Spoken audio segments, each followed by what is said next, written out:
Meus amados irmãos, eu vos saúdo com a docíssima paz do Senhor. Pela misericórdia de Deus, chegamos para a última aula da disciplina, a Epístola aos Hebreus.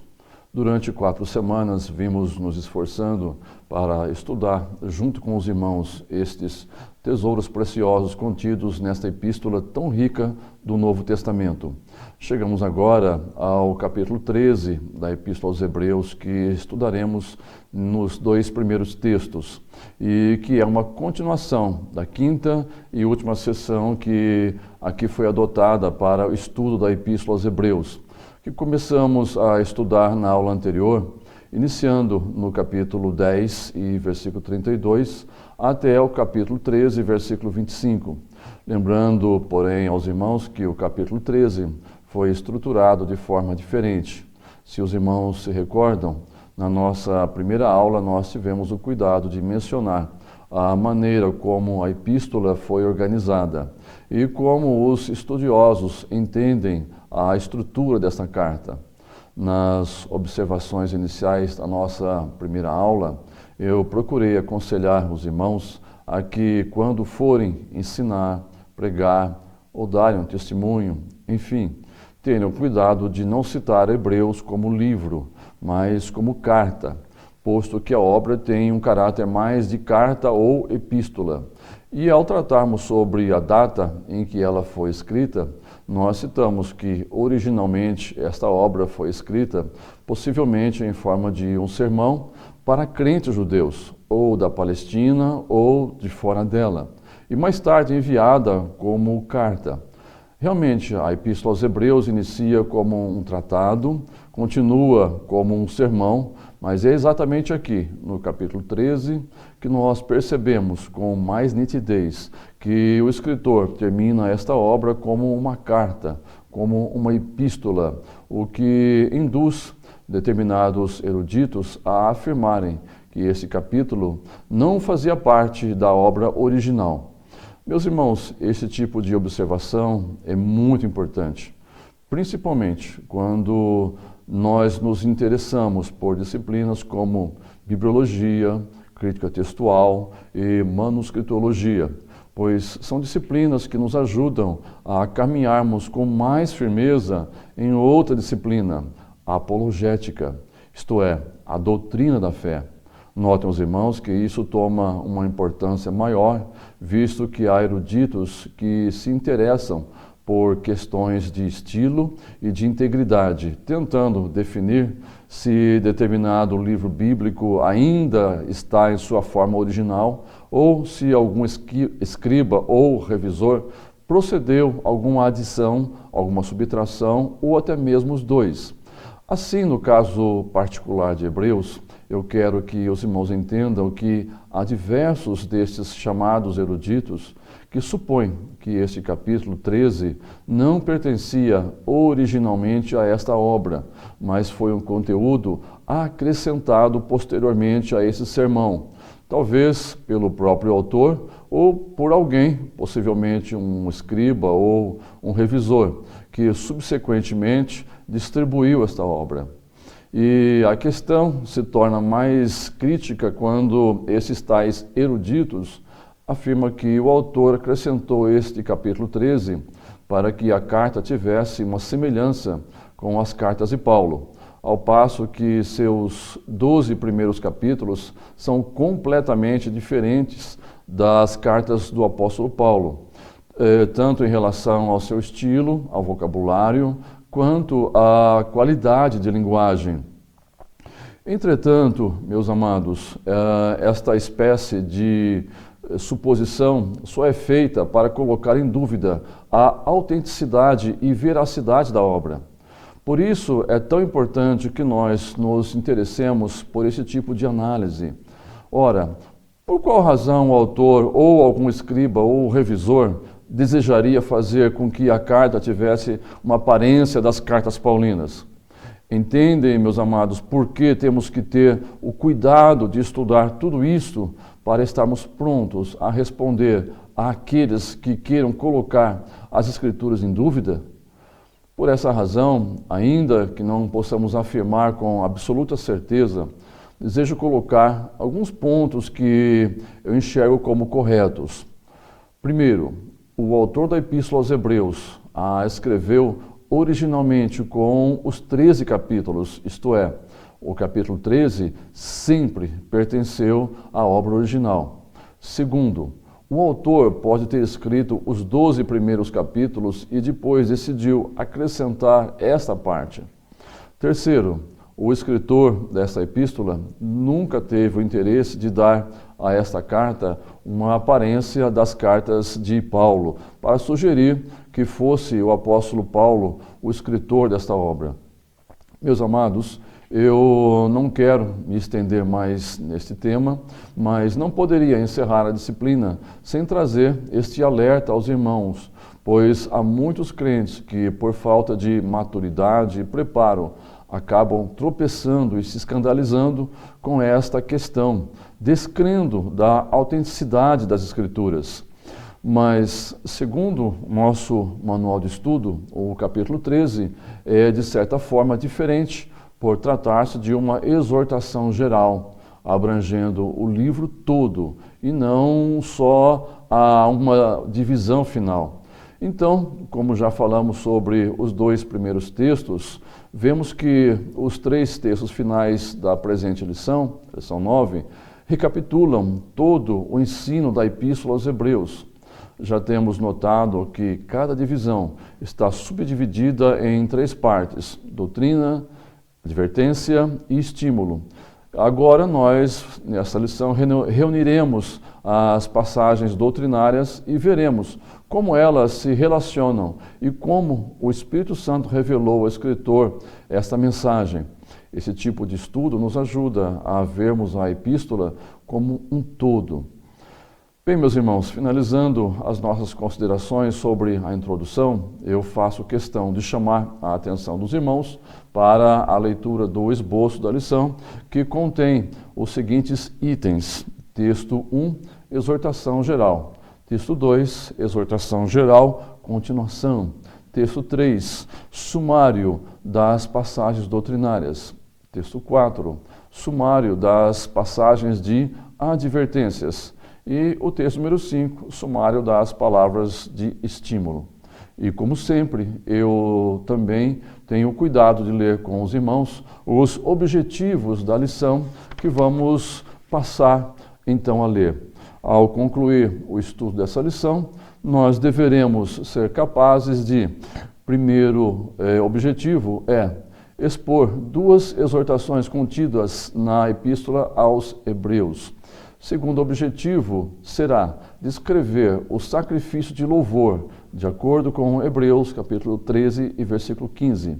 Terceiro objetivo do nosso estudo é citar 3 doutrinas estudadas na Epístola aos Hebreus. O quarto objetivo, indicar 2 advertências estudadas na Epístola aos Hebreus.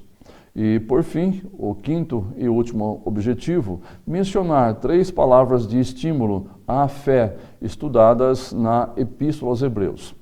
Lidos, portanto, os objetivos da lição, nós passaremos então ao estudo do texto número 1, cujo título é Exortação Geral, texto que se baseia no capítulo 3 da Epístola aos Hebreus. Meus irmãos, depois de termos estudado os sacrifícios levíticos, o Dia Nacional da Expiação, o tema da epístola, que é a superioridade de Cristo sobre os anjos, sobre Arão e sobre o concerto do Sinai, sobre Moisés, além da condição humana que Jesus assumiu para ser o nosso sumo sacerdote, as sérias advertências, como o descanso que Deus prometeu a Israel no deserto e o descanso que Deus propõe aos salvos, o sacerdócio de Cristo como substituto ao sacerdócio levítico, segundo o sacerdócio de Melquisedeque, o aspecto teológico do Dia Nacional da Expiação e a doutrina da propiciação, tudo isso tratando sobre a confissão de fé. Agora o escritor aos Hebreus começa a tratar da conduta cristã, cuja prática deve ser coerente com a sua crença. Significa que o último capítulo se constitui, de certa forma, um desfecho que não contém novas admoestações, mas contém sim vários princípios e recomendações, tanto práticos como doutrinários, visto que a vida do crente deve formar uma unidade de fé e santificação. Notem os irmãos que nesse capítulo o escritor não tem o objetivo de interligar esses dois princípios teológicos, pois na verdade a intenção dele foi primeiro discorrer sobre a redenção pelo sangue de Jesus e a nossa condição de estrangeiros sobre a terra. E agora ele trata sobre a sua aplicação. Assim sendo, este autor não se limitou a expor somente orientações doutrinárias da bendita redenção e da riqueza da revelação, mas nesse capítulo ele trata da confirmação prática da nossa fé. Deus, que sabe os mais profundos sentimentos dos nossos corações, também examina os momentos secretos da nossa existência. Com isso em mente, o escritor aos Hebreus dedica uma série de admoestações com o objetivo de ajudar aqueles irmãos a aplicarem seus conhecimentos teológicos fundamentais à sua vida diária de fé. O primeiro subtópico deste texto intitula-se Exortações acerca da vida do crente e se propõe a estudar os versículos 1 a 6 do capítulo 13. Meus irmãos, os 3 primeiros versículos desse capítulo falam do amor fraternal, uma virtude que se constitui no alicerce da estrutura cristã. Este versículo é uma advertência de que a nossa fé cristã entrará em colapso, caso haja esfriamento do nosso ardor e afeição para com os nossos irmãos. Caso o esforço em desenvolver esta virtude fracasse, conduzirá o corpo de Cristo à rápida desintegração, como causa da pressão das perseguições e da ignominia do mundo. Razão pela qual esse autor, na condição de um pastor de igreja, persiste em exortar aqueles irmãos a serem vigilantes e se cuidarem mutuamente, visto que o amor fraternal preserva a igreja pura e forte. Se compreendermos esses vínculos, também reconheceremos que, para a igreja primitiva, a confissão doutrinária e a conduta cristã estavam intimamente ligadas. E por isso, alguns eruditos contemporâneos consideram o capítulo 13 como parte integrante da epístola, e não como um pensamento posterior, nem como um adendo. Daí que a compreensão de que a divisão efetiva de Hebreus termina no final do capítulo 12 e que o capítulo 13 é um post-scriptum contendo conselhos a respeito da ética cristã, não faz sentido algum. Assim como não faz sentido acreditar que esse escritor se preocupava somente com a confissão da fé cristã e não com a conduta ou comportamento cristãos.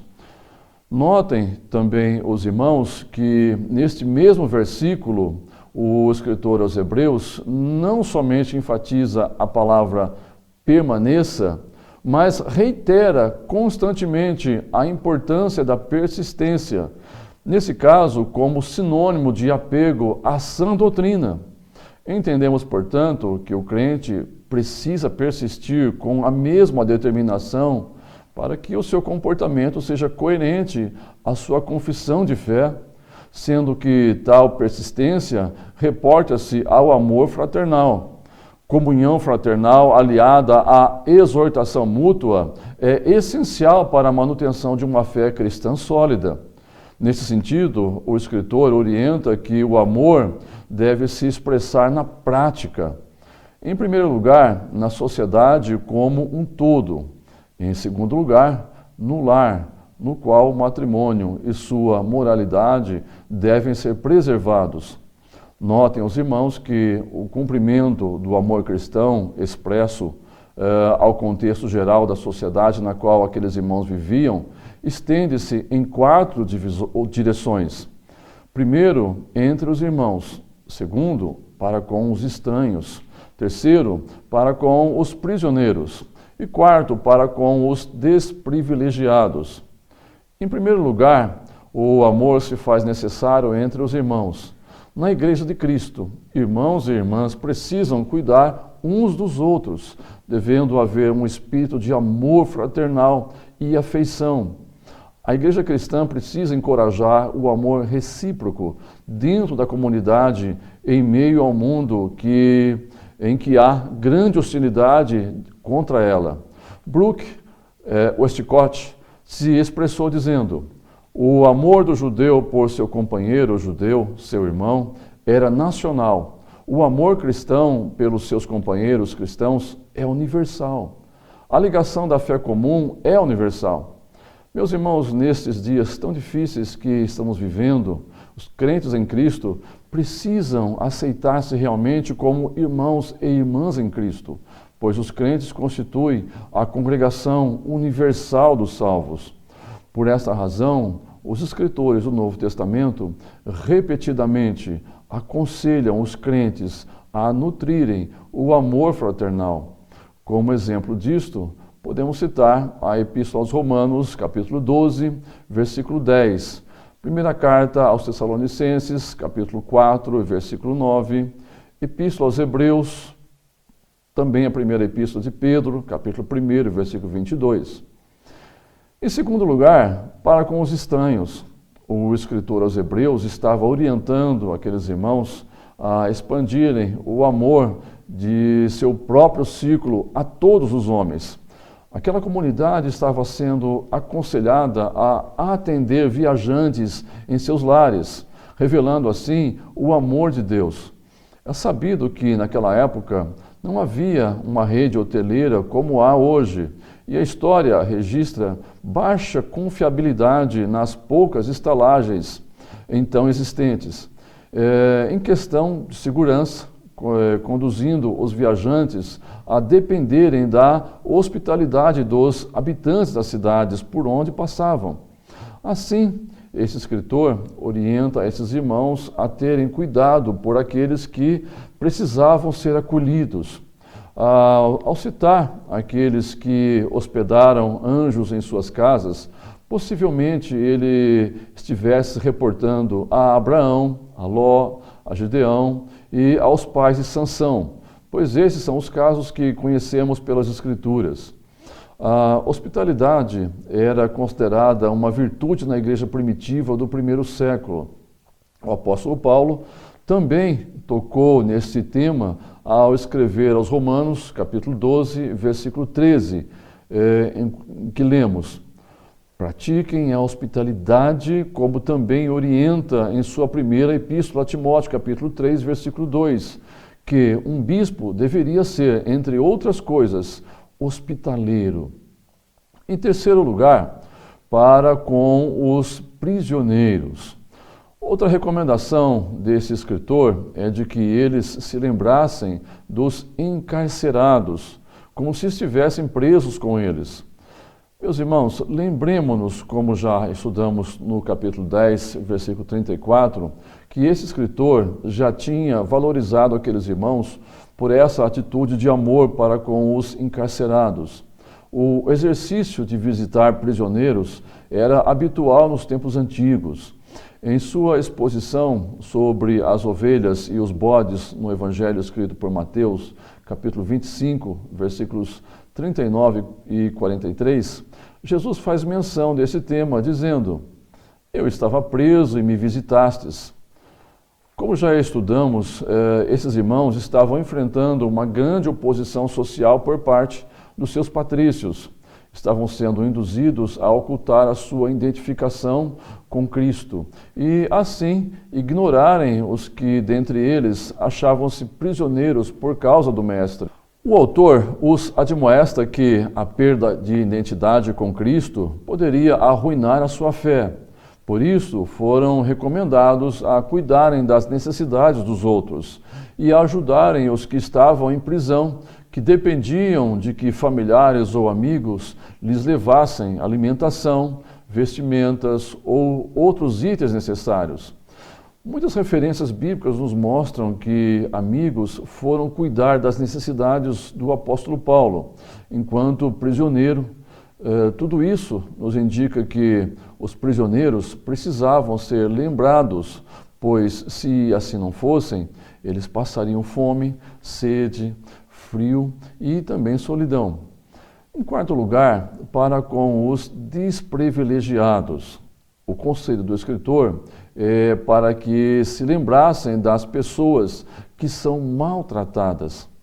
Meus irmãos, ao lermos este texto, também nos lembramos que esse escritor já havia escrito no capítulo 10, versículo 33, dizendo: ora, expostos como em espetáculo, tanto em opróbrio quanto de tribulações, ora, tornando-vos coparticipantes com aqueles que, desse modo, foram tratados. Embora o sofrimento seja tão comum a todos os homens e mulheres, a prioridade que estava na mente do escritor sagrado certamente seria os domésticos da fé. Contudo, a melhor tradução para esse texto possivelmente seria: como se, com efeito, vós mesmos, em pessoa, fosseis os maltratados. É apropriada. Isso nos leva a entender que essa exortação é indistinta, dirige-se ao próximo em geral. Estas 4 exortações que acabamos de estudar, socorrer aos irmãos na fé e aos estranhos, ao viajante, aos prisioneiros e aos sofredores, bem podem ser entendidas como o cumprimento do mandamento: ame seu próximo como a si mesmo. Meus irmãos, o versículo 4 é uma exortação com respeito à infidelidade conjugal. Notem, os irmãos, que o escritor estava discorrendo sobre o cultivo do amor ao próximo, ou seja, o ambiente social, e passa a discorrer sobre a esfera particular entre marido e mulher. Deduz-se que o pensamento desse autor é que o amor que parte de uma união feliz, fiel e abençoada, resulta de forma eficaz em amor ao próximo. O autor sagrado expressa uma orientação para que o casal cultive a santidade na vida conjugal, a fim de que o lar honrado emane o amor de Deus para a sociedade. Quase todos os escritores do Novo Testamento discorrem sobre o casamento, entendendo que uma união estável é um tijolo na estrutura da sociedade. Com isso em mente, nesse mesmo capítulo, esse escritor sagrado orienta aqueles irmãos sobre o relacionamento dentro do casamento. Atualizando a linguagem do texto, teríamos a seguinte tradução: considerem o casamento precioso para todos vocês. Deus mesmo instituiu o casamento pelo que é um tesouro que recebemos dele, razão pela qual deve o casamento ser honrado por todos. Quando esse autor escreve, bem como o leito sem mácula, ele estava utilizando um eufemismo. Ele estava advertindo aos irmãos a quem estava se dirigindo, no sentido de adverti-los a que não quebrassem jamais os votos do casamento, cometendo adultério. Haja vista que o casamento é sagrado, sua prevaricação é um pecado. Alguém poderá perguntar: por que relacionamento extramatrimonial é pecado? E o escritor de Hebreus responde, logo em seguida: porque Deus julgará os impuros e adúlteros. Aos olhos de Deus, o sexo não é diversão, como é considerado pelo mundo. Para Deus, o sexo ilícito é um pecado que merece punição. Por isso, o escritor de Hebreus adverte seriamente a respeito do perigo dessa conduta passível de juízo divino. Lembremos-nos das advertências da primeira epístola de Paulo aos Coríntios, capítulo 6, versículos 9 e 10, da carta aos Efésios, capítulo 5, versículo 5, e do livro de Apocalipse, capítulo 21, versículo 8, e capítulo 22, versículo 15. Nem impuros, nem idólatras, nem adúlteros, nem efeminados, nem sodomitas herdarão o reino de Deus. Meus irmãos, após exortar os seus leitores sobre o pecado da impureza sexual, a impressão que se tem é que esse escritor sagrado está se reportando ao mandamento: não adulterarás. Já aqui, ele vai exortá-los a respeito da cobiça pelo dinheiro. como se estivesse referindo aos mandamentos não roubarás e não cobiçarás, conforme o livro de Êxodo, capítulo 20, versículos 15 e 17, e o livro de Deuteronômio, capítulo 19, versículo 21. Esse raciocínio parece muito coerente, pois revela o desejo do homem por uma esposa que não seja a sua e vice-versa, ou por porte ou posse de bens e propriedades de outrem. Meus irmãos, o crente precisa definitivamente extirpar o amor ao dinheiro, posto que esse amor conduz a todos os tipos de males, conforme Paulo nos exorta na primeira carta a Timóteo, capítulo 6, versículo 10. Em parte alguma, as Escrituras ensinam que o crente deva procurar uma vida de pobreza. Ao contrário, em Gênesis capítulo 1, versículo 28, lemos que Deus ordenou a Adão que enchesse a terra e a dominasse, advertindo-nos, porém, que não tenhamos amor ao dinheiro, visto que esse amor conduz à avareza, e a avareza à idolatria, conforme a Epístola aos Colossenses, capítulo 3, versículo 5. Qualquer promessa tentadora que seja incompatível com a nossa fé leva à bancarrota espiritual. A coerência textual aqui é nítida, pois no versículo 6, esse autor se põe no mesmo nível daqueles irmãos e, junto com eles, professa sua segurança e confiança em Deus, através das palavras do Salmo 118, versículo 6, que diz: assim afirmemos confiantemente, o Senhor é o meu auxílio, não temerei, que me poderá fazer o homem? Mas, queridos, nós temos aqui um subtópico muito importante, que é exortações acerca da doutrina, texto baseado nos versículos 7 a 14 do capítulo 13. Meus irmãos, eu considero essa sessão de uma importância imensurável. Notem que, por 3 vezes nesse capítulo, o autor enfatiza a expressão líderes. No versículo 7, ele diz: lembrai-vos dos vossos líderes. No versículo 17, ele afirma: obedecei aos vossos guias. E no versículo 24, ele reafirma: saudai todos os vossos guias. Entenda-se a palavra líder aqui como um termo amplo. Por isso, nós vamos nos limitar a dizer que eram aqueles que lhes pregavam a palavra de Deus. Mas o verbo que ele empregou no versículo 7 quer dizer: traga à memória aquilo que você sabe sobre uma pessoa. Mas há aqui também outro verbo muito importante, que é atentai ou considerai atentamente o fim de sua vida, posto nesse versículo com o sentido de olhar repetidas vezes, observar cuidadosamente. Ou seja, eles deveriam observar qual foi o resultado da vida deles, como chegaram ao de uma vida bem-sucedida, como que se dissesse: olhem a vida deles do começo ao fim. Meus irmãos, eu ouvi muitas vezes o pastor Aguiar Valvassoura dizer: a medida de um homem não é como ele começa, mas como ele termina. No século em que vivemos, tudo muda rapidamente, nada parece confiável e permanente. Os líderes vêm e vão. Um líder, no entanto, é imutável: Jesus Cristo. Mas lemos aqui que o autor incentiva seus leitores a se identificarem com Cristo e a se esforçarem para manter firme a sua fé. Esta identificação pode nos fazer objetos da rejeição da sociedade. Lembremos que o próprio Jesus foi rejeitado e por nós foi crucificado fora da cidade. Da mesma maneira, somos impelidos a sair da cidade, levando sobre nós o seu vitupério. Será que realmente entendemos essa escritura quando a lemos? Nos versículos 10 a 14, nós lemos na versão de Almeida, Revista e Corrigida: temos um altar de que não tem direito de comer os que servem ao tabernáculo, porque os corpos dos animais cujo sangue é pelo pecado trazido pelo sumo sacerdote para o santuário são queimados fora do arraial. E por isso também Jesus, para santificar o povo pelo seu próprio sangue, padeceu fora da porta. Saiamos, pois, a ele, fora do arraial, levando o seu vitupério.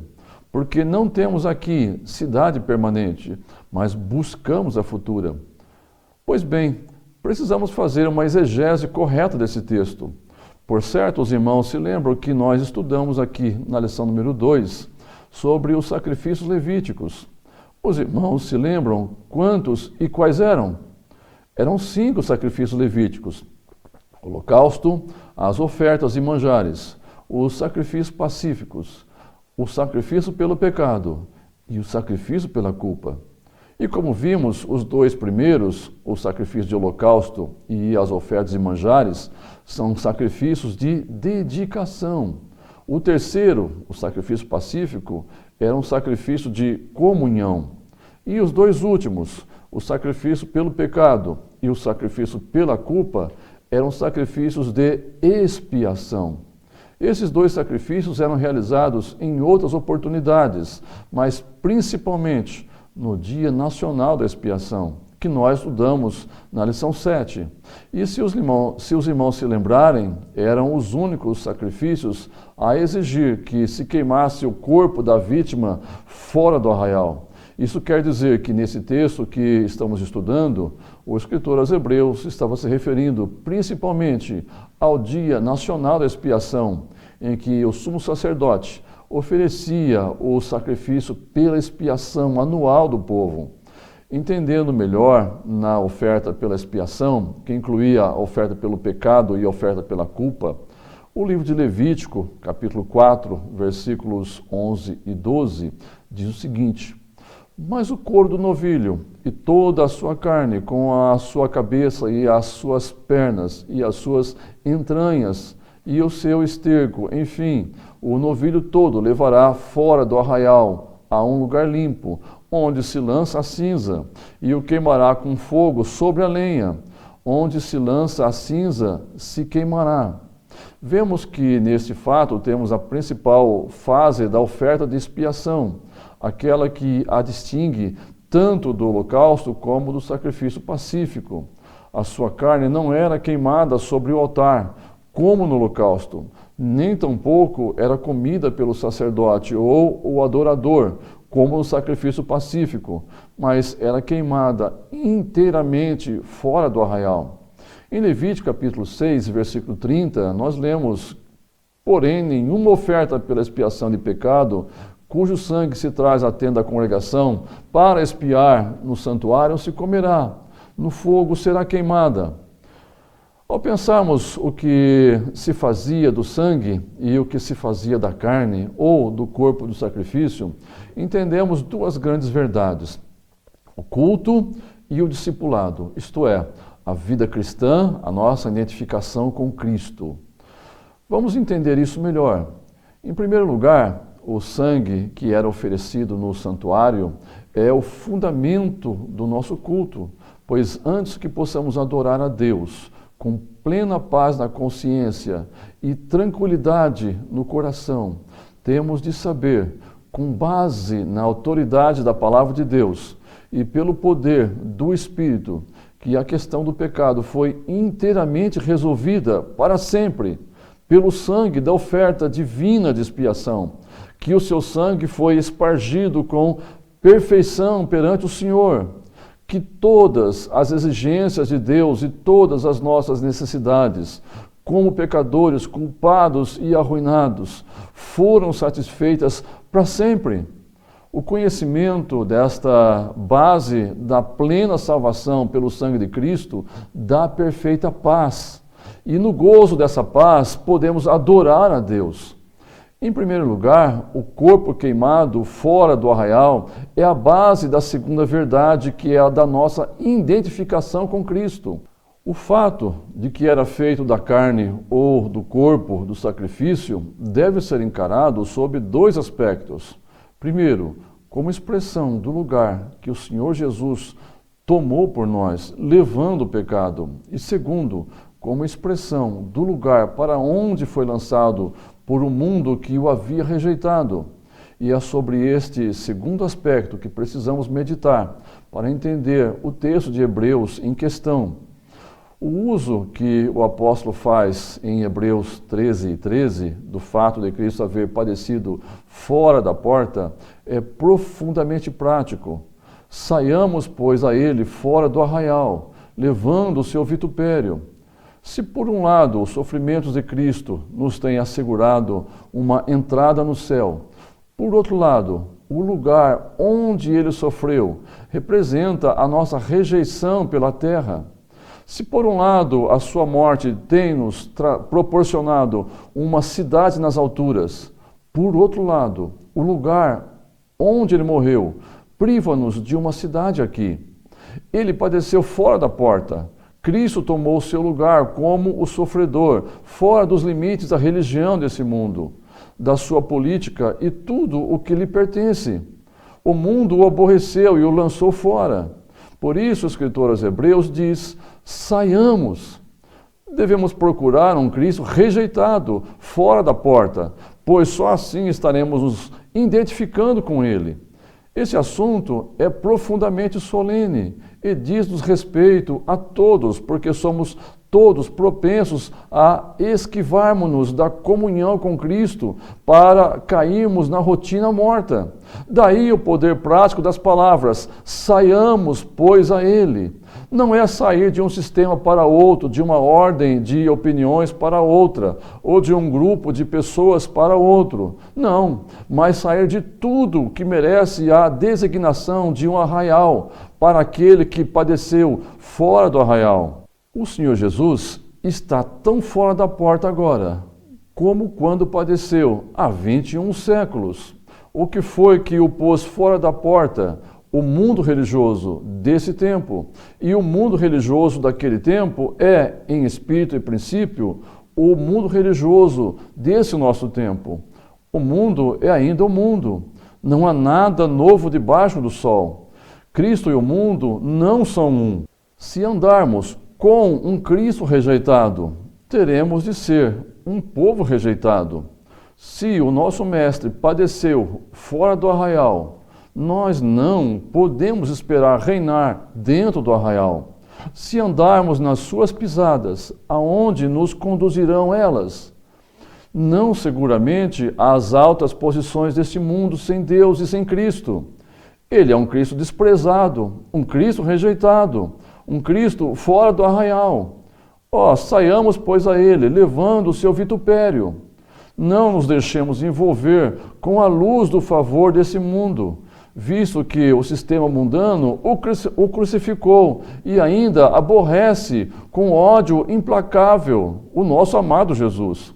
Era exatamente isso que o escritor de Hebreus desejava transmitir quando exclamou: saiamos a ele, fora do arraial. Assim também se expressou João, o apóstolo, dizendo: filhinhos, não ameis o mundo, nem o que no mundo há, pois quem ama o mundo, o amor do Pai não está nele. O escritor aos Hebreus estava nesse texto pedindo àqueles irmãos para se identificarem com o Senhor Jesus Cristo através de uma santificação e uma conduta cristã que glorificasse o nome de Cristo. Meus irmãos, nos estendemos bastante no texto 1 e agora precisamos ir para o texto número 2, intitulado Exortação Geral. É uma continuação do texto anterior. Aqui nós temos um subtópico intitulado Dever quanto à adoração a Deus. Meus irmãos, temos aqui um texto que gira em torno da ideia desenvolvida pelo autor de Hebreus, no versículo 15 deste capítulo, em que lemos: portanto, ofereçamos sempre por ele a Deus sacrifício de louvor, isto é, o fruto dos lábios que confessem o seu nome.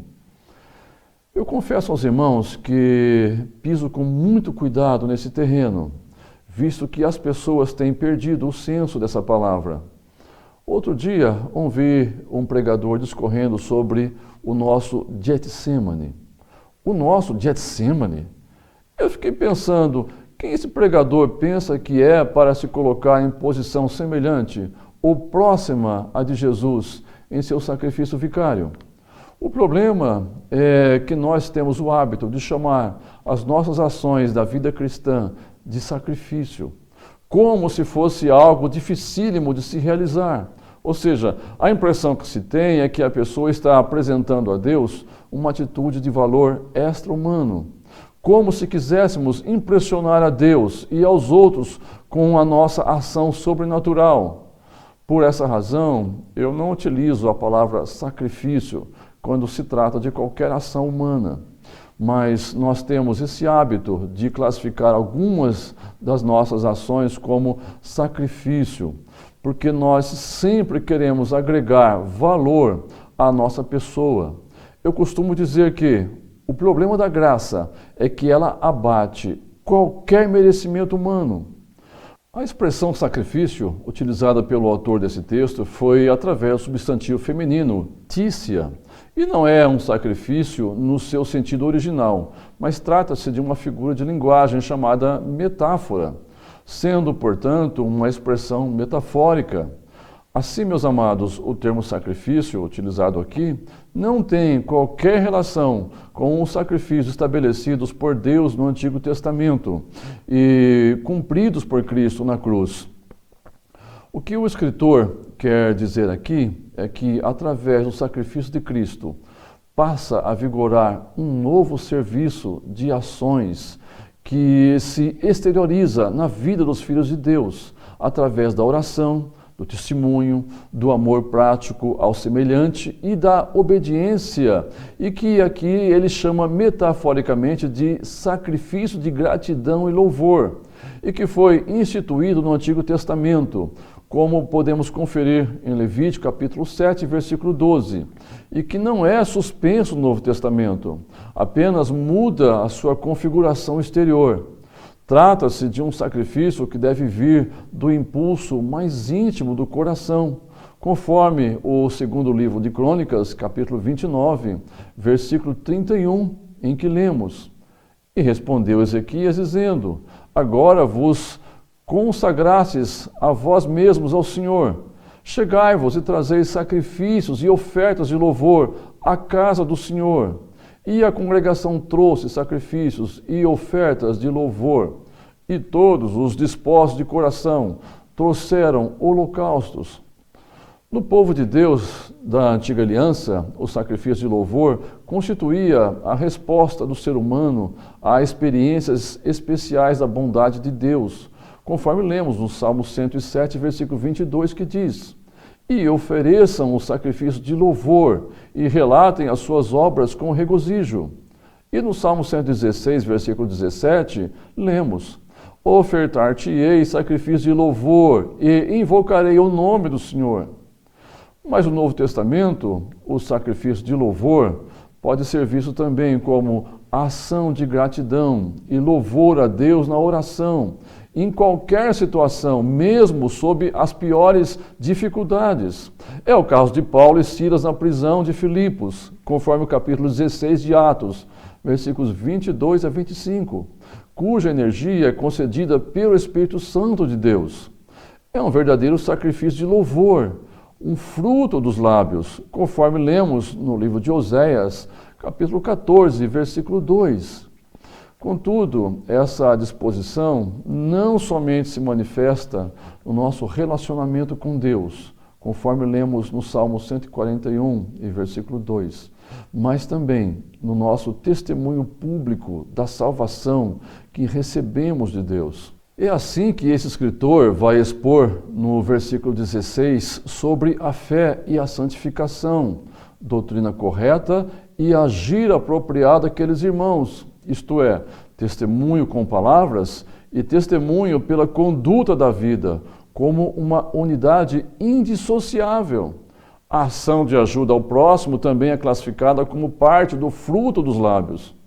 Enquanto no Antigo Testamento havia inúmeros sacrifícios, na vida e na devoção da igreja, metaforicamente, eles se manifestam na entrega da vida a Deus e no serviço prático ao próximo.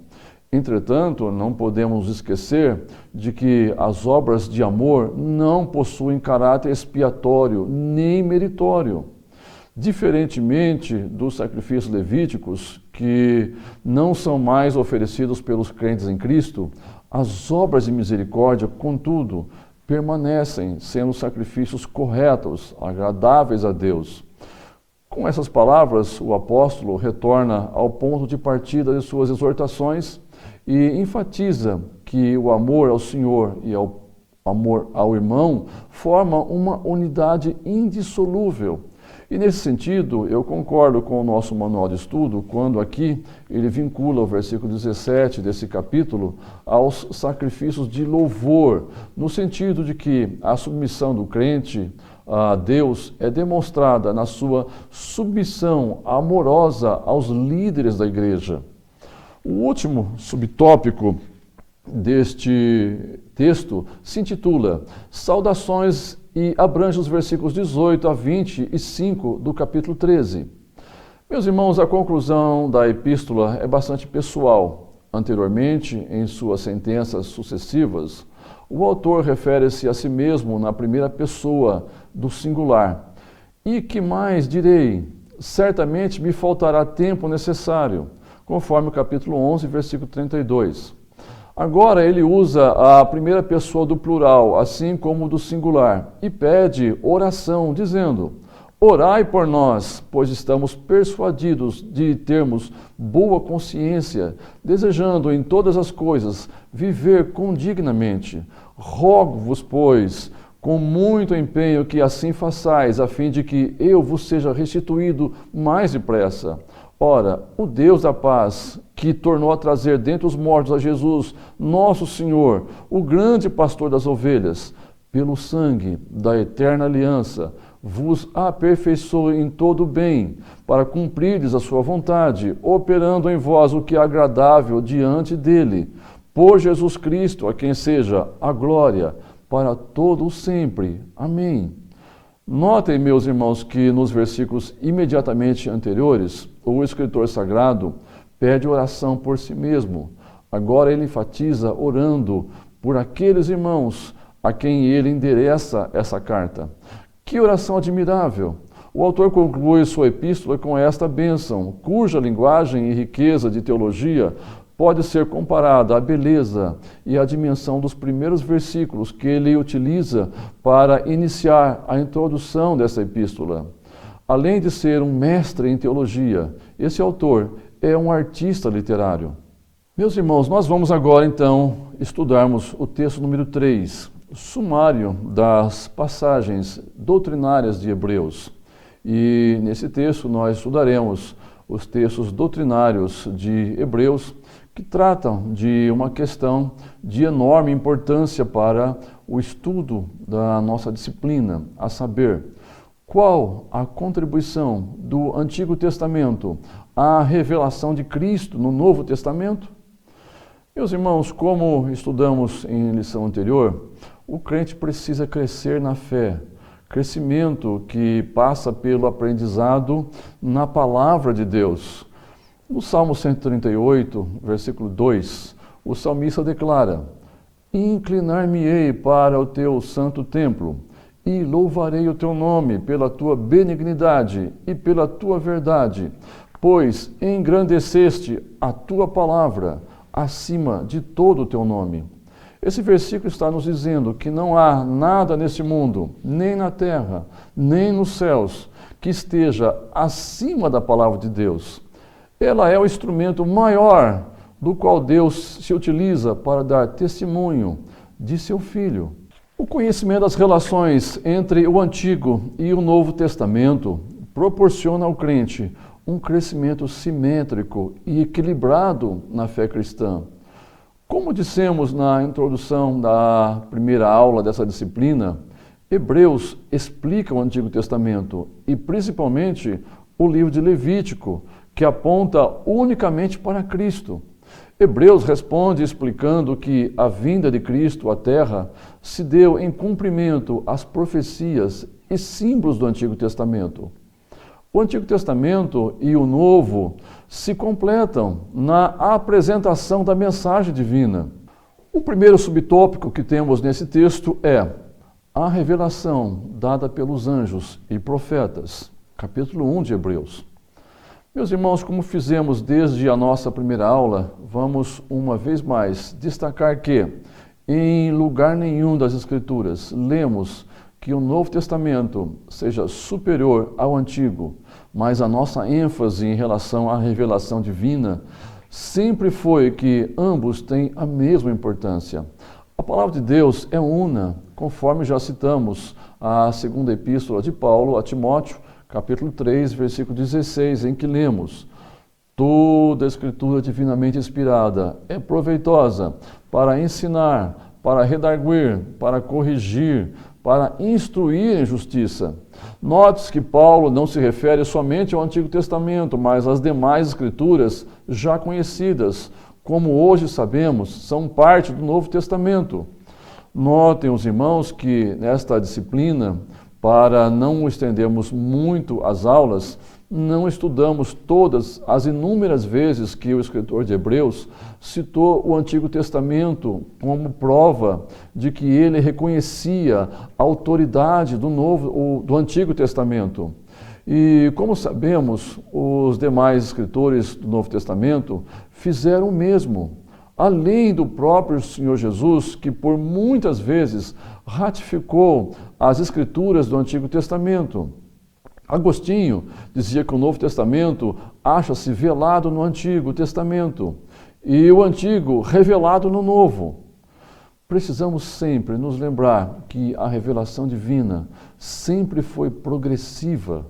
Isto é, Deus sempre teve um tempo para todas as coisas, de forma que, como diz Paulo aos Gálatas, capítulo 4, versículo 4, mas vindo a plenitude dos tempos, Deus enviou seu Filho, nascido de mulher, nascido sob a lei.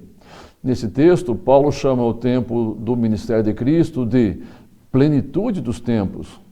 Na sua onisciência, Deus começou a se revelar ao homem desde o princípio, determinando que a revelação preliminar nos viesse pelo Antigo Testamento. Contudo, já não é uma mera promessa, mas agora um fato consumado, não sendo, portanto, menos inspirado e de menor valor que o Novo Testamento. Como acabamos de ler, Deus enviou seu Filho ao mundo como a maior revelação de si próprio, implicando que a revelação completa trazida por Cristo, como a temos no Novo Testamento, é o clímax da revelação de Deus.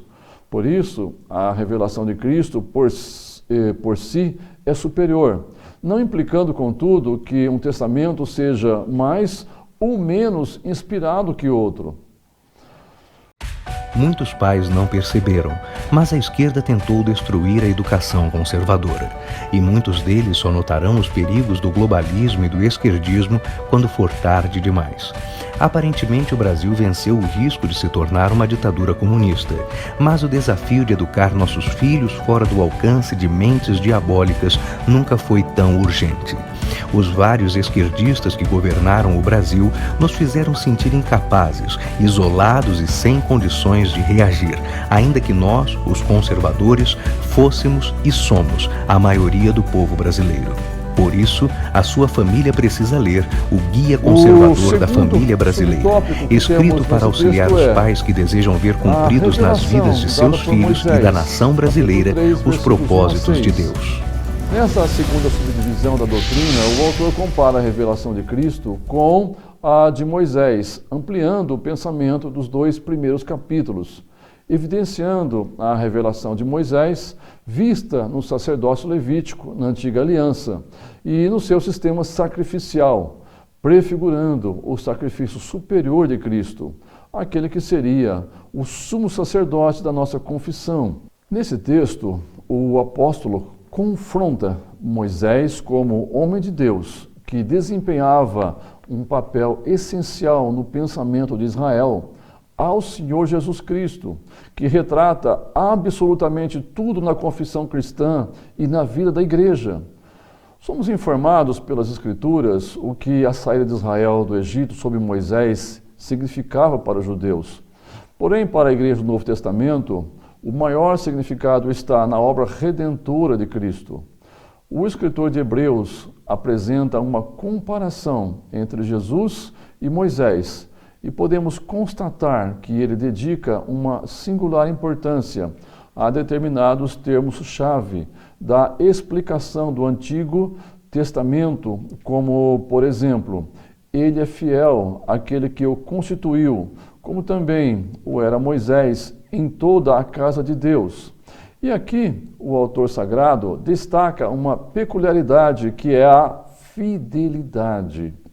Este autor faz uma comparação concernente à glória e honra de Jesus e Moisés, de forma a reconhecer que Jesus está para Moisés como construtor de uma casa para a própria casa. Jesus possui glória maior que Moisés, da mesma maneira como o serviço da nova aliança transcende em muito a glória do serviço da antiga aliança. Conforme Paulo escreve em sua segunda carta aos Coríntios, capítulo 3, versículos 7 a 11.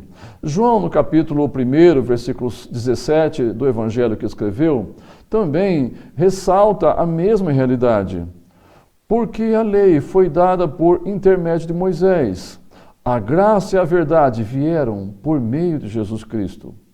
Nisso reconhecemos que, apesar de toda a convergência entre Moisés e Jesus, de fato existe uma diferença não apenas gradual, mas qualitativa. O terceiro subtópico que temos nesse texto é o novo sacerdócio, que se baseia no capítulo 4, versículo 14, até o capítulo 5, versículo 11, e no capítulo 7, versículos 1 a 28. Nessa terceira subdivisão da doutrina é feita uma comparação entre o sacerdócio levítico e o sacerdócio de Cristo. Meus irmãos, este é um ponto sobre o qual nós já comentamos bastante, mas é sempre bom relembrar que o sistema levítico foi instituído pelo próprio Deus, deliberando escolher a tribo de Levi, um dos 12 filhos de Jacó, para, através dela, iniciar um sacerdócio representativo em Israel, denominado por isso de sacerdócio levítico. Entretanto, Deus instituiu esse sacerdócio propositalmente na condição de provisório, pois, como já comentamos por diversas vezes nas aulas anteriores, a lei levítica ou mosaica não foi instituída com a finalidade de salvar ninguém, uma vez que ela foi constituída para nos mostrar a situação pecaminosa em que o homem vivia e a sua necessidade de um sacrifício perfeito que lhe resultasse em mudança de coração. Pois uma das doutrinas esboçadas no Novo Testamento é a doutrina da adoção, que envolve não somente uma família, uma herança, mas principalmente uma transformação de natureza, uma mudança interior no coração, que no Novo Testamento é chamada de novo nascimento, que só o Evangelho de Cristo tem poder de efetuar. Assim sendo, o sacerdócio levítico servia como uma sombra do sacerdócio superior do Senhor Jesus Cristo, que um dia morreria pelos pecados do povo. Esse sim seria eterno, razão pela qual Deus determinou que o sacerdócio de Cristo não fosse vinculado a esta ordem sacerdotal que ele mesmo instituiu, mas fosse sim baseado na sua própria soberania e eternidade, simbolizada por um homem chamado Melquisedeque, cuja filiação ficou escondida na história como símbolo da eternidade de Deus. Por ter um sacerdócio eterno e perfeito, Jesus se fez o nosso sumo sacerdote para sempre. O quarto subtópico que temos nesse texto é o novo concerto, que estuda desde o capítulo 8, versículo 1, até o capítulo 10, versículo 18. Meus irmãos, este é o ensino que julgo como o mais contundente do escritor aos Hebreus, que expõe o tempo que aprove a Deus substituir a velha aliança à lei mosaica, o antigo concerto que fala de uma aliança provisória entre Deus e o homem, de significado relativo, uma vez que os sacrifícios levíticos eram simbólicos e seriam removidos quando Cristo se manifestasse para oferecer-se em sacrifício perfeito e final, com o propósito de estabelecer a nova aliança no seu sangue. Agora que Cristo veio, trazendo consigo a plena revelação divina, o antigo conceito ficou sem validade, foi removido. Talvez, quando lemos isso, não sentimos um impacto tão forte, mas para aqueles irmãos judeus, o impacto foi realmente muito forte.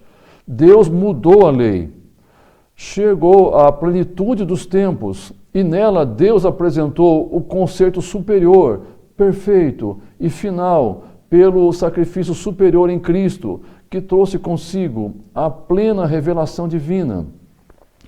O quinto subtópico que temos nesse texto é o caminho da fé em Cristo, que se baseia no capítulo 10, versículo 32, até o capítulo 11, versículo 40. Nos últimos capítulos da carta, o escritor aos Hebreus desafiou aqueles irmãos a fazerem uma escolha, ou depender das suas obras para a salvação, ou viver pela fé no sacrifício superior de Cristo. E, para tanto, ele cita alguns exemplos do Antigo Testamento, mostrando que o justo, não só nos dias do Novo Testamento, mas também nos dias do Antigo Testamento, foi salvo pela fé em Jesus Cristo e jamais pelas obras da lei. Meus irmãos, para expor esta verdade àqueles irmãos, o escritor de Hebreus elaborou uma declaração abrangente concernente à natureza da fé, dizendo: ora, a fé é o firme fundamento das coisas que se esperam e a prova das coisas que se não veem. Com certeza, seu propósito era, mediante a explanação da palavra fé, que no grego é pistis, tentar exprimir uma confiança, uma persuasão firme ou convicção firme, uma fidelidade ou uma crença, entendendo especialmente que no contexto bíblico a fé sempre encontra seu propósito em Deus, pois fé, no conceito bíblico, não significa crer em si mesmo ou no homem, mas em Deus. O constante uso da expressão pela fé, aqui nesse texto, na língua grega funciona como um caso dativo, de instrumento, que no português nós chamamos de objeto indireto. E por isso, nesse capítulo, esta construção sintática não atribui nenhum poder mágico à fé, mas simplesmente mostra que a fé é o meio, é o instrumento pelo qual recebemos de Deus a fonte do nosso serviço para Deus e a única base aceitável de um relacionamento satisfatório com Deus. Concluindo o estudo do texto 3, nós vamos agora para o texto número 4, cujo título é Sumário das passagens de advertências em Hebreus. Meus irmãos, como vimos no decorrer do estudo dessa disciplina, os crentes para os quais este escritor escreve originalmente esta epístola eram judeus que corriam o perigo de abandonar a sua fé em Cristo e retornar à sua antiga religião, o judaísmo, religião surgida durante o período interbíblico, que se apoiava em interpretações erradas do Antigo Testamento. A interpretação que faziam do Antigo Testamento centralizava-se na obediência aos preceitos da lei mosaica, carregados de uma infinidade de normas e regras. O escritor aos Hebreus, porém, esclarece aos seus leitores que o único meio de se alcançar o perdão dos nossos pecados é através da fé no sacrifício expiatório de Cristo e na sua bendita pessoa. O primeiro subtópico desse texto é o perigo de negligenciar a salvação, que está baseada nos versículos 1 a 4 do capítulo 2. O primeiro subtópico desse texto é o perigo de negligenciar a salvação, que está baseado nos versículos 1 a 4 do capítulo 2.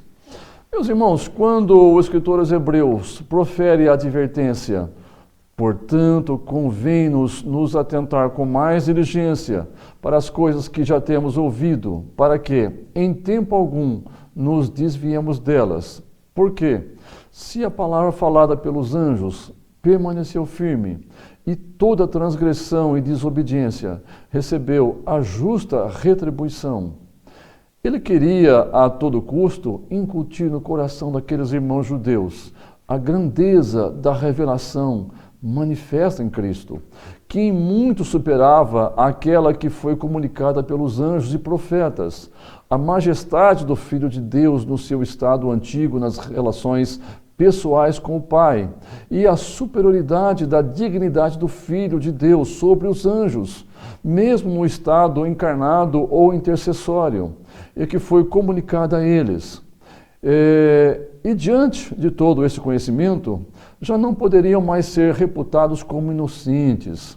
O alerta aqui é que, uma vez cientes desta grandeza da revelação de Deus, eles já não poderiam deixar de ser responsabilizados pelo que receberam, uma vez que tal conhecimento vem acompanhado de uma enorme responsabilidade. Mas o autor vai além e adverte os seus leitores ante o perigo de reduzir a uma coisa comum uma obra salvífica tão grandiosa que Deus oferece mediante a revelação na pessoa de seu Filho Jesus. Notem os irmãos que com mais diligência implica em valorização, que é contrária a desprezo.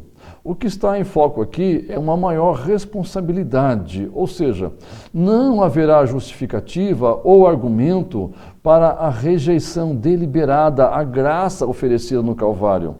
O comentarista Vaughan observou que o verbo grego amelessantes, trazido aqui como negligenciar, ou traduzido como negligenciar, designa o descaso dos convidados para as bodas, na parábola contada por Jesus em Mateus, capítulo 22, versículo 5, e traz em si a ideia de menosprezo, mais do que a noção de recusa ao convite.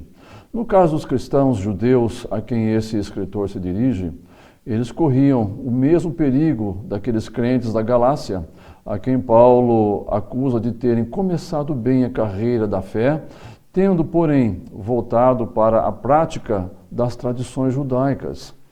O escritor Meyer chamou a pergunta do escritor aos Hebreus, neste primeiro versículo do capítulo 2, de a pergunta irrespondível, pois não existe possibilidade de fuga aos olhos divinos, que vem todo pecado. E como já dissemos na lição 4, a advertência não se refere apenas às transgressões e aos pecados realmente praticados, mas é especificamente contra o simples desviar-se, não dispensar a devida atenção, deixar de confiar no sangue de Jesus, que expia os pecados, não dar a Deus sua medida plena de devoção. São estas coisas que não somente tornam a fuga do juízo impossível, mas intensificam a severidade do castigo para aqueles que negligenciam tão grande salvação, pois não há brandura na revelação neotestamentária, pois o Deus de amor não deixará de punir a impiedade, de forma que, em se tratando de revelação salvífica, a consequência se aplica a todos aqueles que rejeitam a salvação em Cristo. Será a perdição eterna. Meus irmãos, o segundo subtópico desse texto é: não rejeitemos o repouso de Cristo, baseado no capítulo 3, versículo 7, até o capítulo 4, versículo 11. Esta é a segunda advertência séria feita por este escritor, alertando aqueles irmãos que jamais desprezassem a oferta de Deus para que o crente descanse na confiança da obra redentora efetuada na cruz do Calvário, pois rejeitar esse descanso é sinônimo de perdição eterna. A Epístola aos Hebreus explica claramente que descanso é este que Cristo oferece. O que Canaã representa para nós cristãos hoje?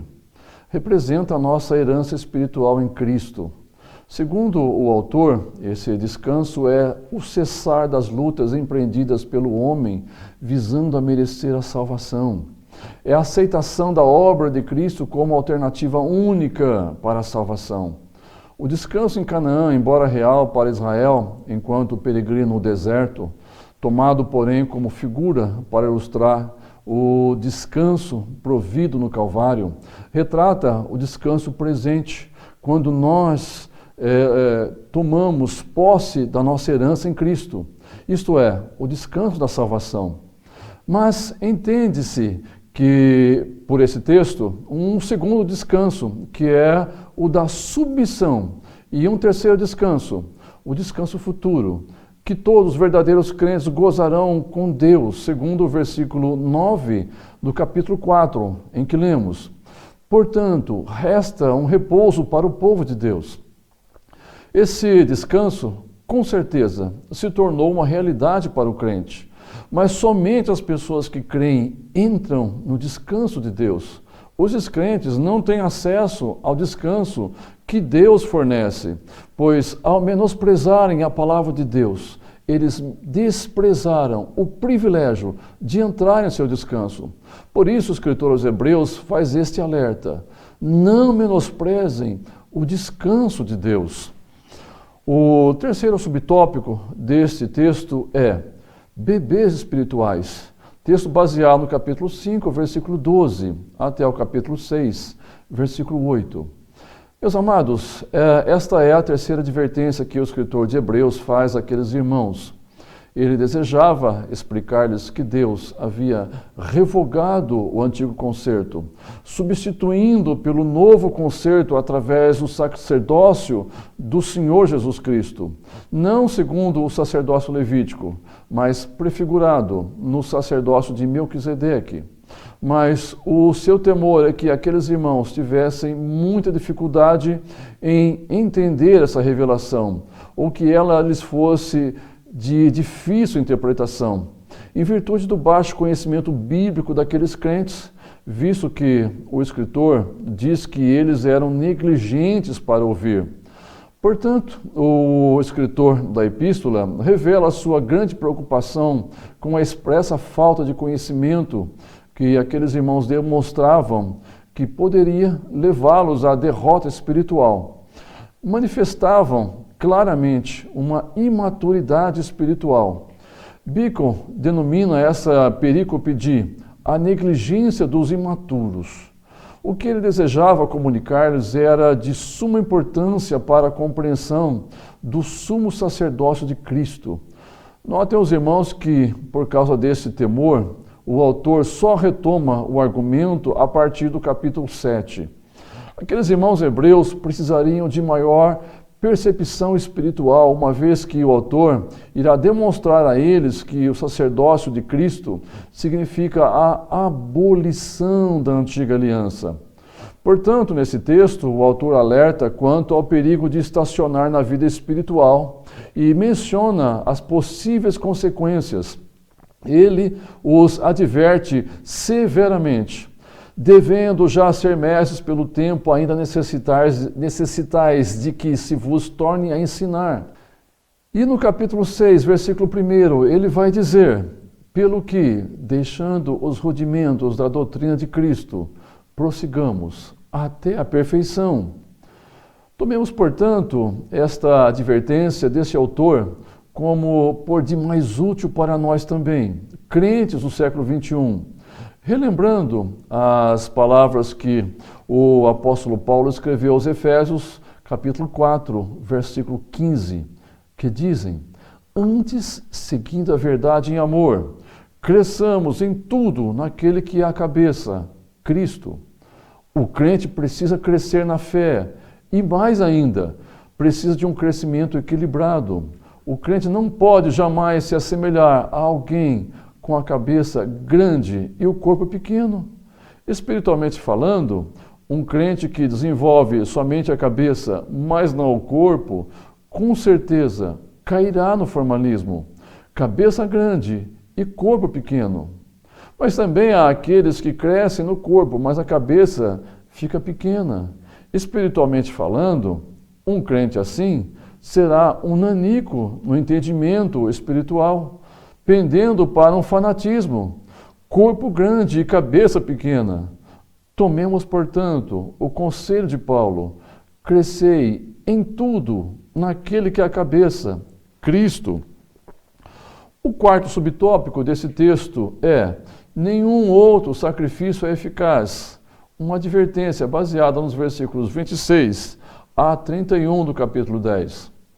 Meus irmãos, a advertência do autor aqui vem no sentido de que, após conhecerem todas as maravilhas, todas as riquezas imensuráveis da obra expiatória de Cristo, como sumo sacerdote, era imperioso que aqueles irmãos dessem o devido valor à imensurável graça de Deus. E isso se aplica perfeitamente a nós também.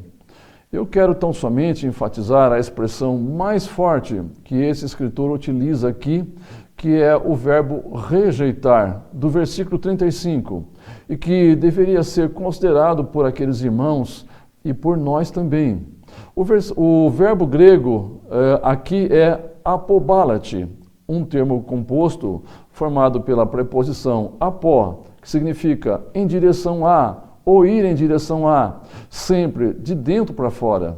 Um outro termo grego que forma essa expressão verbal é o verbo balo, que significa lançar, jogar. Assim, essa expressão verbal significa jogar para fora, lançar para longe, repelir. É exatamente esse comportamento a que o escritor se refere, para o qual não resta mais sacrifício. É uma atitude de rejeição absoluta ao Evangelho. Lembremos-nos, contudo, que esta séria advertência se aplica àqueles que permanecerem em uma vida pecaminosa, aos quais não resta sacrifício para expiação de pecado, pois a força da expressão verbal usada pelo autor, se continuarmos pecando ou se insistirmos em pecar, tem a ver com uma ação repetitiva, com plena consciência de que isso entristece o Espírito Santo, uma vez que ele chama esse pecado de agravo ao Espírito da graça. Contudo, o texto não nos autoriza a afirmar que esta ação já existisse, mas é uma advertência a que jamais venha a existir. O pecado ao qual ele se refere não é uma violação do mandamento divino, mas a rejeição do sangue de Cristo e da dádiva da salvação. O quinto subtópico desse texto é a escolha do monte certo, texto baseado nos versículos 24 a 29 do capítulo 12 dessa epístola. Chegamos à quinta e última advertência feita pelo escritor aos Hebreus, tomada na ilustração de dois montes simbólicos na narrativa bíblica, o Monte Sinai e o Monte Sião. O primeiro localizado ao sul do Egito, local em que Deus outorgou a lei por intermédio de Moisés, e o segundo como um dos três montes nos quais foi edificada a cidade de Jerusalém. A intenção do autor de Hebreus nesse texto é tomar esses montes como emblemas, o Monte Sinai como símbolo da religião cuja salvação é obtida pela obediência à lei judaica, e o Monte Sião simbolizando a salvação baseada exclusivamente na fé, na obra redentora de Cristo. Se aqueles irmãos retornassem ao judaísmo, seria como se retornassem ao Monte Sinai, onde o julgamento divino se manifestou, de sorte que não foi permitido que o homem dele se aproximasse. O retorno para o judaísmo, portanto, é sinônimo de apostasia, de abandono da fé cristã. O Monte Sião, pelo contrário, indica a nossa caminhada de fé até chegar a Jerusalém celestial, onde nós estaremos com aqueles que partiram antes de nós. Aleluia! Mas nós precisamos ir para o texto de número 5, que tem como título Sumário das palavras de estímulo em Hebreus. Meus irmãos, a nossa tarefa nesse texto é estudar os estímulos das divisões da epístola, conforme os temos no diagrama no início desse manual de estudo. Depois de cada orientação doutrinária e advertências, nada mais justo que esse escritor trouxesse um estímulo àqueles irmãos. O autor agora, ele se volta às Escrituras para desenvolver uma filosofia de sofrimento cristão. A sua tese básica é que os sofrimentos deles deveriam ser interpretados como correção e como evidência de filiação e favor divino. Portanto, não uma ocasião para desânimo, mas para encorajamento. Qualquer coisa nova os desperta. O antigo os entendia. Entretanto, Jesus é antigo, mas sempre novo. Se eles cavarem fundo o suficiente espiritualmente falando, encontrarão nele uma fonte perene de estímulo. Ele é a verdade. Creio que a descrição mais apropriada para essas chamadas passagens de advertência encontram-se em Hebreus, capítulo 13, versículo 22. São exortações ou estímulos. Isto não minimiza a seriedade dessas 5 sessões da epístola, mas ajuda a entender o seu propósito, encorajar-nos a confiar em Deus e obedecer a sua palavra. Esse fato deve ter servido de estímulo aos cristãos judeus do primeiro século, a que permanecessem fiéis a Cristo, mesmo em meio às tribulações pelas quais passavam. Em vez de voltar a Moisés, deveriam imitar Moisés e ser fiéis em seu chamado. Tanto Gideão como Baraque servem de estímulo a nós, os que vacilamos em nossa fé. O exemplo do Filho de Deus e a certeza do amor de Deus devem, sem dúvida alguma, servir de estímulo para a perseverança em meio às dificuldades da corrida cristã. No entanto, há um terceiro recurso. A excelsa magnitude da pessoa de Jesus e sua obra consumada de redenção visam dar novo estímulo aos fiéis para permanecerem com fidelidade na fé e para a confissão conjunta da esperança.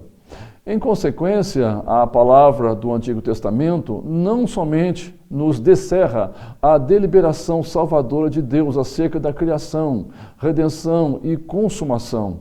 Ela tampouco fornece apenas a chave para compreendermos corretamente a trajetória e a situação atual da igreja, conforme Hebreus, capítulo 12, versículos 5 e 6. Pelo contrário, ela também nos dirige exortações práticas e estímulos para o cotidiano da fé. De maneira alguma te deixarei, nunca jamais te abandonarei. Os primeiros leitores da Epístola aos Hebreus sofriam perseguição religiosa, financeira e social, tudo pela causa de Cristo. Por isso, a carta se transforma num elemento de estímulo e com o propósito de lhes dar maior visão do significado da vida cristã. O primeiro subtópico desse texto é: Cristo nos fez família de Deus, extraída dos versículos 5 a 18 do capítulo 2. Neste primeiro texto, qualificado como estímulo, temos um dos temas de maior relevância, se não o mais relevante no plano salvífico eterno de Deus, a encarnação do seu bendito Filho, prefigurada na oferta de manjares, para com sua vida exemplar de cheiro suave diante do Pai, se oferecer inteiramente a Ele, visando a conceder-nos uma nova vida mediante sua vida e ressurreição, por intermédio da qual somos admitidos na família de Deus, através de um novo nascimento. Ao adotar uma criança, um casal pode lhe dar tudo o que lhe for de direito, só não conseguirão dar a essa criança os seus genes, a sua natureza. Mas bendito seja Deus, que nas palavras de Paulo, apóstolo, escritas em sua segunda carta aos Coríntios, capítulo 5, versículo 17, nós lemos: assim que, se alguém está em Cristo, nova criatura é, as coisas velhas já passaram, eis que tudo se fez novo. E conforme escreveu Pedro na sua primeira epístola, capítulo 1, versículo 3, dizendo: bendito seja o Deus e Pai de nosso Senhor Jesus Cristo, que segundo a sua grande misericórdia, nos gerou de novo para uma viva esperança, pela ressurreição de Jesus Cristo dentre os mortos, E no versículo 23, Pedro continua dizendo: vocês foram regenerados, não de uma semente perecível, mas imperecível, por meio da palavra de Deus, viva e permanente. Poderíamos citar aqui inúmeras referências bíblicas à transformação regeneradora do Espírito Santo na vida daquele que crê em Cristo e a Ele se entrega. Mudança interna que só o Evangelho de Cristo tem poder de realizar. Nesse texto, em particular do escritor de Hebreus, o Senhor Jesus se fez temporariamente um pouco menor que os anjos, para, mediante sua humanidade perfeita, oferecer-se ao Pai na cruz. O segundo subtópico desse texto é: nossa fé baseia-se na palavra de Deus. Texto que estuda os versículos 12 e 13 do capítulo 4. Esta segunda palavra de estímulo do autor aos Hebreus. Nesse texto que antecede a este, o escritor sagrado havia tratado sobre o descanso em Cristo, que o crente não pode jamais desprezar. Contudo, essa promessa de descanso traz consigo uma enorme responsabilidade para o povo de Deus, que deve estar atento para não se permitir cair no mesmo exemplo de desobediência, à semelhança de Israel, por ocasião da provocação, conforme descrito no versículo 11. Somente estando alicerçado sobre a fortaleza da bendita palavra de Deus, aqueles irmãos a quem esse escritor chama de santos, conseguiriam vencer a turbulência pela qual estavam atravessando.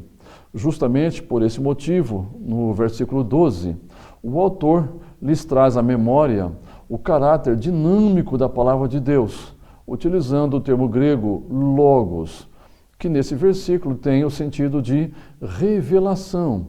O escritor lhes relembra que não se trata de uma palavra morta ou formal, mas cheia de poder e eficácia, capaz de esquadrinhar até as profundezas da natureza humana. Ela é apta para estabelecer juízos de cunho moral e discernir os pensamentos e intenções do coração. O incentivo do autor, então, é que prosseguissem, pois, avante, se apossando do descanso espiritual que Cristo nos oferece, lembrando que Deus conhece os pensamentos e as intenções do coração. Isso indica que Deus não julga segundo as nossas desculpas, mas segundo os motivos do nosso coração. O terceiro subtópico desse texto é a certeza da esperança, fundamentado no capítulo 6, versículo 9, até o capítulo 9, versículo 28. O cerne dessa terceira palavra de estímulo evidencia, acima de tudo, a exortação para que o crente deixe o pecado e viva uma vida transformada pelo poder de Deus, como uma ministração de estímulo a que perseverassem na fé. E aqui o escritor toma o exemplo de Abraão. O capítulo 6 de Hebreus pode ser entendido como um convite à maturidade espiritual. Segundo os versículos 11 e 12, este progresso exige esforço cuidadoso. Lembremos-nos que se, por um lado, é Deus que produz a maturidade em nossas vidas por intermédio do Espírito Santo, por outro lado, também é verdade que o cristão deve fazer sua parte. Paulo, apóstolo, usou o verbo no modo imperativo, crescei, ou seja, é dever do crente buscar crescimento na vida espiritual, conforme já estudamos no capítulo 5, versículo 11. Constatamos que aqueles irmãos se fizeram tardios. Notem os irmãos que esta foi uma ação deles. Assim, nenhum crente deve ser moroso, preguiçoso na fé, mas deve sim dedicar-se aos recursos espirituais que Deus colocou à nossa disposição. É como já citamos em Efésios capítulo 4, versículo 15. Antes crescei em tudo, naquele que é a cabeça, Cristo. Como possuidores das promessas de Deus, precisamos exercitar a fé e a paciência e nos apropriar do que possuímos. À semelhança de Josué e Calebe, devemos crer nas promessas feitas por Deus, mas também ansiar por entrar na terra e tomar posse dela. O quarto subtópico desse texto é acesso ao trono do Pai, fundamentado no texto dos versículos 19 a 25 do capítulo 10. Meus irmãos, como estudamos na lição número 7, devemos sempre observar as regras hermenêuticas e, se assim fizermos nesse texto em particular, veremos que esse texto segue uma ideia sequencial. Primeiro, de se chegar a Deus, e em seguida, no versículo 23 do capítulo 10, a ideia principal é de reter firmemente a nossa confissão da nossa esperança. Considerando que nos versículos 24 e 25, os dois verbos centrais são considerar e não deixar, ou seja, uma negação do verbo deixar, entendemos que só conseguiremos considerar os irmãos e estimulá-los na fé, não abandonando propositalmente o seu convívio. Se considerarmos que muitos desses irmãos estavam propensos a retornarem para o judaísmo, concluiremos que esse texto é um incentivo ao convívio de vital importância para que esses irmãos perseverassem na fé e que, por essa ministração mútua, todos seriam fortalecidos na fé. O quinto subtópico desse texto é: somos filhos de Deus, que se baseia nos versículos 1 a 11 do capítulo 12. Este quinto estímulo, esboçado pelo escritor de Hebreus, traz uma exortação a que seus leitores exerçam a sua fé, tendo constantemente em vista o exemplo daqueles que venceram no Antigo Testamento, ilustrando esta batalha pela fé com a figura de uma competição esportiva, na qual o crente, diante de qualquer falha ou noção de desânimo, precisa extrair novas forças para continuar. E nessa comparação com a carreira da vida cristã, se requer, segundo o conselho desse escritor, considerável cota de paciência. O crente precisa conseguir ou prosseguir com os olhos fitos no alvo, que é Jesus, autor e consumador da nossa fé, sem desvanecer.